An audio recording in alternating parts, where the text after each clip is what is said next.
살다 보면 누구나 마음속 깊이 해결되지 않는 두 가지 숙제를 안고 살아가는 것 같아요. 하나는 시간이 아무리 흘러도 희미해지지 않는 누군가에 대한 사무치는 그리움. 그리고 또 하나는 분명 배우고 싶은데 아무리 애를 써도 머리에 남지 않는 지식 때문에 답답한 마음이죠. 이번 시간에는요, 지장경이 이 두 가지 아주 인간적인 고민에 대해 어떤 해법을 내놓는지 한번 깊이 들여다보겠습니다. 특히 어릴 적에 너무 일찍 부모님이나 형제자매와 이별한 분들, 그분들이 지금 어디서 어떻게 지내고 계실까 하는 생각은 정말 평생 가슴에 박힌 가시 같을 수 있거든요. 이게 참 가시지 않은 그리움이죠. 아마 많은 분들이 고개를 끄덕이실 것 같아요. 저도 사실 이 경전에 이 부분을 읽으면서 정말 깜짝 놀랐습니다. 아니, 이 마음속 깊은 슬픔과 또 지적인 갈망, 이 두 가지 문제를 해결할 수 있는 아주 구체적인 방법이 나와 있다는 거 아니겠어요?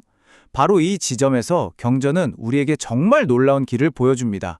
자, 그럼 그 방법이 뭔지 한번 같이 살펴보시죠. 첫 번째 해법은요, 바로 세상을 떠난 가족과 영적으로 만나는 길을 열어주는 겁니다.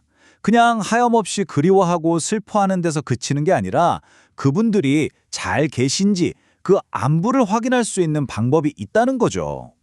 특히 이렇게 평생 지워지지 않는 슬픔을 안고 살아가는 사람들을 위해서 경전이 아주 명확하고 구체적인 수행법을 안내하고 있다는 점. 이게 정말 놀라운 부분입니다. 방법이 아주 구체적이에요. 먼저 지장보살의 모습을 그림으로 그리거나 형상으로 만듭니다. 이건 흩어져 있는 우리 마음을 한 곳에 딱 집중시키기 위한 첫 단추라고 할 수 있죠. 그리고 진심을 다해서 예배하고요. 그 다음 21일, 그러니까 딱 3주 동안은 다른 모든 생각을 내려놓고 오직 지장보살의 이름만 부르는 겁니다. 바로 10,000번입니다. 와, 숫자만 들어도 대단하죠? 근데 이게 단순히 횟수만 많이 채우라는 뜻은 아니에요. 불교에서 만이라는 숫자는 종종 가득 찼다, 원만하다는 걸 상징하거든요. 그러니까 우리의 정성과 간절함이 온전히 가득 차서 더 이상 셀 틈이 없는 상태, 그걸 상징하는 숫자라고 보시면 됩니다. 이렇게 지극한 정성을 다하면요, 지장보살께서 직접 그 권속, 그러니까 내가 그리워하던 바로 그 가족이 어느 세계에 태어났는지를 알려주신다고 합니다. 심지어 꿈속에서 보살님이 직접 그 가족이 있는 곳으로 데려가서 보여주시기까지 한다니 이건 정말 생각만 해도 참 불가사의한 일이죠. 자, 그러면 이제 두 번째 문제로 한번 넘어가 볼게요. 바로 지적인 막힘 현상, 그러니까 공부를 해도 자꾸 잊어버리는 이 답답함에 대한 경전의 아주 독특한 해법입니다. 경전에서는 왜 이렇게 배움이 어려울까? 그 원인을 숙세의 업장 때문이라고 설명합니다. 말이 조금 어렵죠? 쉽게 말해서 과거 생의 어떤 행동이나 습관이 마치 보이지 않는 벽처럼 작용해서 이번 생에서 지혜를 받아들이는 걸 가로막고 있다는 뜻이에요. 이 업장을 녹이는 방법 또한 아주 구체적이고 신비롭습니다. 먼저 자신의 어려움을 솔직하게 다 털어놓고요. 깨끗한 물 한 잔을 보살님 앞에 올렸다가 다음 날 공경하는 마음으로 마시는 거예요. 그리고 정해진 기간 동안 몸과 마음을 깨끗하게 유지하는 계행을 지키는 거죠. 이건 마치 먼지 낀 마음의 거울을 깨끗하게 닦아서 지혜가 온전히 비칠 수 있도록 준비하는 그런 과정과 똑같습니다. 이 수행의 결과는 정말 강력합니다.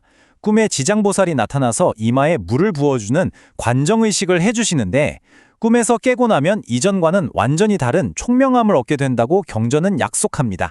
경전의 한 구절도 잊지 않을 만큼 명석해진다는 거죠. 그렇다면 이 두 가지, 어떻게 보면 정말 기적과도 같은 결과를 만들어내는 공통된 원리, 그 핵심 동력은 과연 무엇일까요?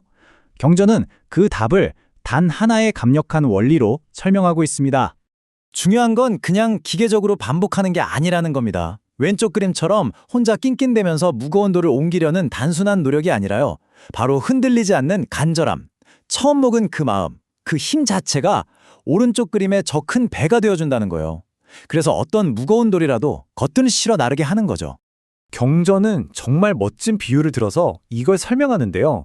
우리의 고통과 장애가 아무리 큰 바위 같아도 그것을 능히 실어 나를 수 있는 강하고 큰 원력이라는 배만 있다면 능히 이 고통의 강을 건널 수 있다는 겁니다.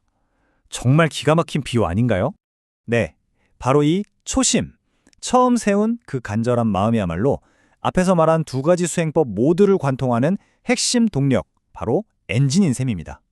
이 마음이 없다면 만번의 연불도 21일의 계행도 그 온전한 힘을 발휘하기 어렵다는 뜻이겠죠? 자, 이제 오늘 분석의 내용을 정리하면서 이 가르침을 우리 삶에 어떻게 적용할 수 있을지 한번 생각해 보겠습니다. 핵심은 바로 이겁니다. 사무치는 그리움은 기도를 통해서 영적인 연결의 기쁨으로 바뀔 수 있고, 꽉 막혔던 답답함은 지극한 정성을 통해서 지혜의 열림으로 바뀔 수 있다는 것.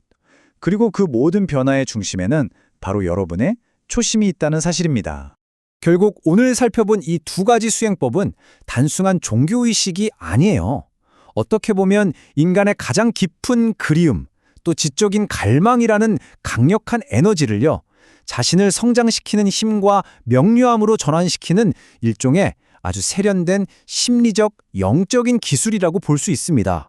여러분의 그 정성이 지장보살의 주파수와 딱 맞닿는 순간 보이지 않던 길과 잊혔던 지혜가 다시 살아날 겁니다. 고대의 경전은 오늘 우리에게 이렇게 묻고 있습니다. 당신의 그 간절한 마음, 그 흔들리지 않는 첫 마음을 지금 어디로 향하게 하고 싶으신가요? 그 답을 찾는 여정에 오늘의 이야기가 큰 힘이 되기를 바랍니다.